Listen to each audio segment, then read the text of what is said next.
if we're ready to listen. The difficulty with addictions is people can see these things, but a lot of time with addictions are not ready to give up the addictions for the truth or the behavior to get to the peace. And then it just gets more and more difficult for themselves and for people around them.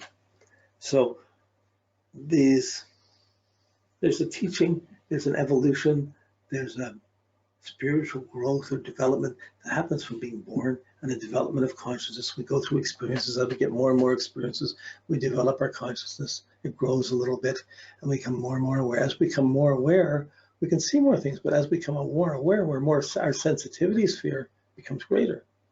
And the more aware we get, the more sensitive we are, the more pain we feel. Well, as soon as we say, I don't want any more pain, we stop being sensitive. We stop being so aware, and we start closing off from the inside. So even pain is something we're attached to, and people can get beyond it. These are where some of the mystical teachings of mystical masters, yoga masters, Tai Chi masters, meditation masters, they all have the ability to, they've all in some way or another gone beyond this and had other ideas. Not everybody has that are in those positions, but there's teachings that are aligned to this.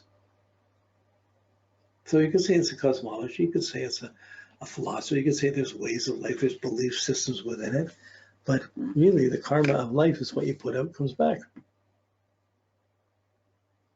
And until you stop putting out, you're not going to slow down what comes back on all kinds of levels. So if you meet somebody, you can be nice to them, pleasant to them, but if you're thinking a bad thought, it's still a bad thought. That bad thought's going to come back to you. How do you stop the bad thoughts of somebody that you know is a jerk? Well, how do you stop saying jerk? How do you get, yeah, but that isn't who you knew anyways. It's your concept of that person. And that's your attachment, your distortion, your mental problem. So these are, I kind of jumped up and I've gone through the technical things a little quickly and we got a little extra time. So I'm kind of rambling on the overview of this, but it's an incredible overview. It's a huge university of life.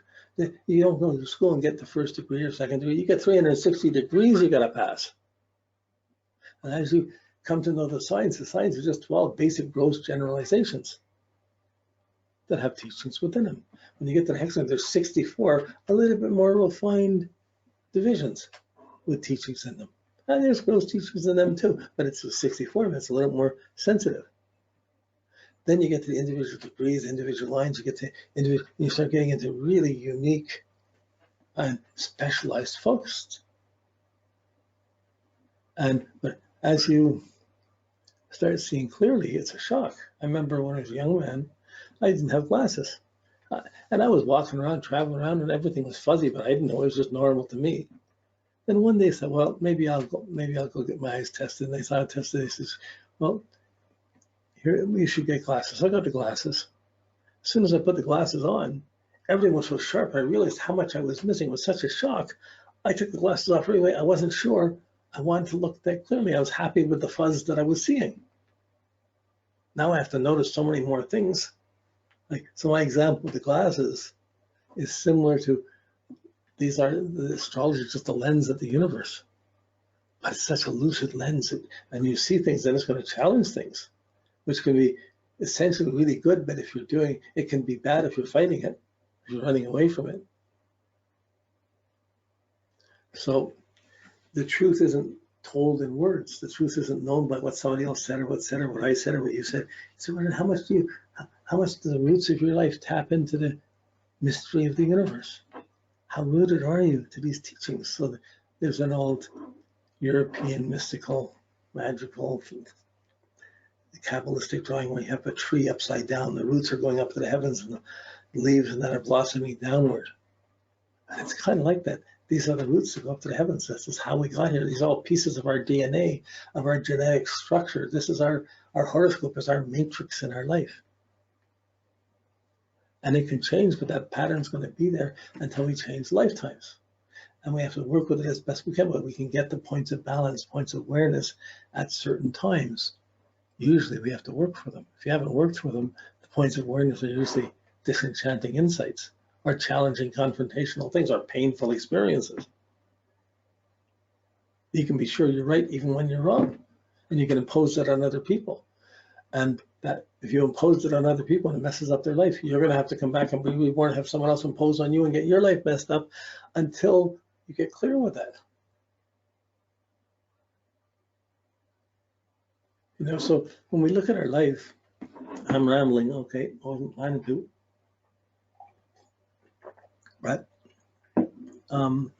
you have all the things that happen to your life. Some things just don't seem fair. This could never happen. She could never let me. How could this happen? Someone could do, how would someone do this? This is a horrible, this is the worst thing. How could anything happen like that? Those worst things that don't seem fair or reasonable, they're the karmic things that you're paying off from another lifetime. They're the things that it happened to you because you dished it out another time and it had to come back. So if this is some of the sorrow in the world, when we look at the world, you get, and it's part of my philosophy, it's not that everybody has to see it this way.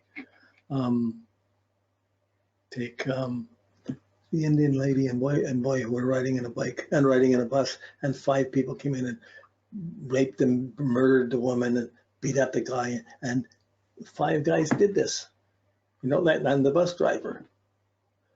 Oh, here's one person, 2 people pay off this huge, horrible karma. This horrible thing happened to them. Doesn't seem fair, irrational, unreasonable. It's right there. They paid off some huge debt. Unfortunately, here's 5 or 6 people that have to be reborn and come back at least twice, one for each person, to experience that violence and that happened to them before they're free of that experience, before they get clear with it. Whoa. How much have you put out? How much has come back? But what we've put out and come back goes beyond this lifetime. And the map of that is your horoscope. That's your DNA. That's the pattern of what you've got. And it's yours to work with. It's nobody else's. It's special. It's such an incredible story. It's such a multifaceted DNA or a matrix. Everybody's their own matrix. And people can have totally different understandings, totally different attitudes to things, and yet their matrix of their life and being is as valid as your matrix. How can that possibly be? When you start thinking mine's so much better than anyone else's, oh my goodness, you're not listening, you don't realize. So as you're learning astrology, you start thinking, all these things are true for me. There's a certain challenging point in astrology where you have to realize other people have these vast things too. Even the people who think our enemies are horrible, they're having, wow, that challenges your inner perspective on things. When you're ready, when you're listening, you start to cycle differently. So there's many teachings.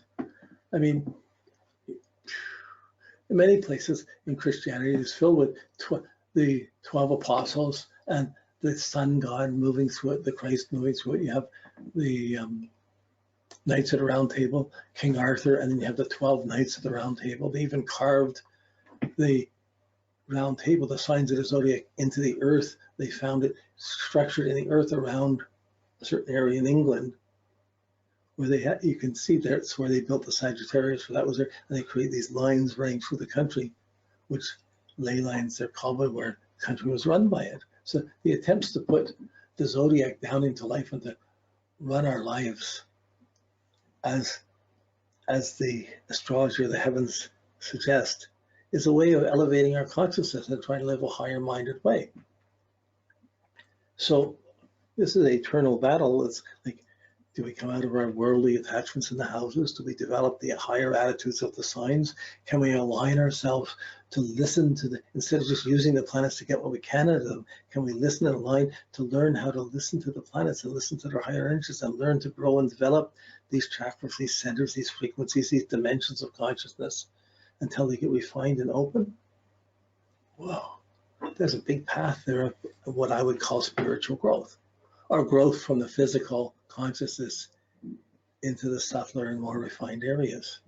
And once you get these all in place, when your mind finally gets this all in place, then at some point the mind dissolves and you're right in your heart without a thought about all this. Then you're in the compassionate Buddhahood, or you're in the enlightened master, and you're in the center, and it's not any of the specific things. It's not you freed yourself from the attachments on each level of consciousness, on each planetary level of consciousness. In the meantime, it's the matrix. This is not nature. This is reality. So there's a certain point we take this jump to mystical experience where at that point, the zodiac falls away. You're going beyond your attachments and everything opens up on another frequency of heart. But until then, you have your chart to use, and you can use the chart a couple of ways. One, you can use it to make use of things in your life where you put your affairs in order, you use the houses, you use the plans to fix it this way, make it work better this way, deal with this, deal with that. You're dealing with the worldly hustle and bustle. But you can also use the chart to refine your attachments and tune in and let go of see the attachments and let go of them and try and refine them so they're not so gross, so they're refined. And little by little, you harvest that garden and it opens you up into a more initiated or more spiritual perspective.